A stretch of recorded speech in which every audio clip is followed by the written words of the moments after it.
Going to the zoo with your family offers a unique chance to experience rare and beautiful animals up close. Still, for enjoyable as these establishments may be, not all of them are run the way they should be. One Pennsylvania zoo was a terrible example of that. This roadside zoo was supposed to be a source of fun and entertainment for people all over the region, but the truth was much, much darker. In reality, it was more like an animal prison.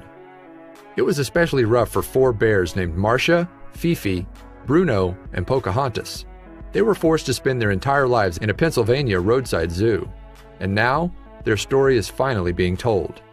As a major attraction of the dingy roadside zoo, the 4 bears were most prominently displayed in these rusty cages. Besides the uncomfortable living space itself, there was no shade, shelter, or water for swimming or cooling off. A closer look at their living spaces showed they only had a rickety doghouse to protect them at night. Not to mention, they were all kept from hibernating according to their natural cycle, so they could continue to entertain zoo guests. When the bears weren't in their respective cages, they were being forced to participate in cruel circus acts. The trainers would place a mask around their face and a rope around their necks, and then they would bring them out and force them to perform a routine. By the time the bears were eventually discovered by animal rights organization PETA, they had developed serious health problems. They'd spent their days pacing in their cages and shaking, which were signs of severe distress. Thankfully, the volunteers from PETA had handled many similar cases in the past and knew exactly what to do. After rounding up all of the bears, they quickly transported them to the Wild Animal Sanctuary in Colorado. It was a 24-hour cross-country journey, but the bears finally arrived at the animal sanctuary. They were finally let out of their cages and allowed to roam free for the first time in their lives.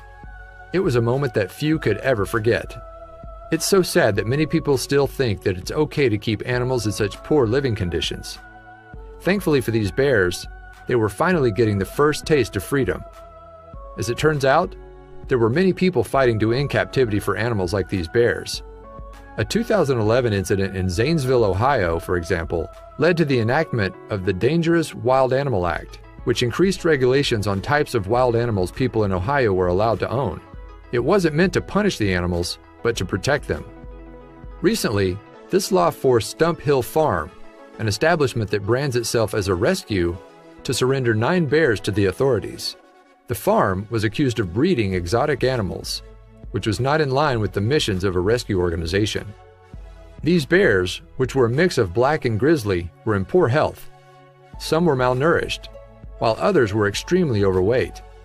But the one thing they all had in common was that they were forced to live in cages for their entire lives. Once they were rescued, they were held in a temporary state-run facility before they were placed in permanent care. It wasn't long, however, before the staff learned that 2 of the bears, Molly and Ursula, were both pregnant. Soon, there were 13 bears instead of 9. The bears would need to be moved if they wanted to grow up in good health. So PETA stepped in and brought the bears, all 13 of them, to the same wild animal sanctuary in Colorado, where the bears from Pennsylvania had gone. It took a while for the bears to warm up to their new living space, but the staff was more than ready to manage their anxiety. At first, they were given an optional cage safe space, in case their nerves got the best of them. With the proper care, however, the bears finally began to explore their new surroundings, covering the sanctuary's expansive grounds. It was like nothing they'd ever experienced in their lives before. It should come as no surprise that they adjusted so quickly, especially since bears are incredibly adaptive animals. The staff was in no rush to get them acquainted with the outdoors, but they were determined to give them all the time they needed. Luckily, Molly and Ursula, the 2 new mother bears, didn't have to turn over their cubs, which was what would have happened if they still lived in captivity. In Colorado, they were allowed to stay together as a family.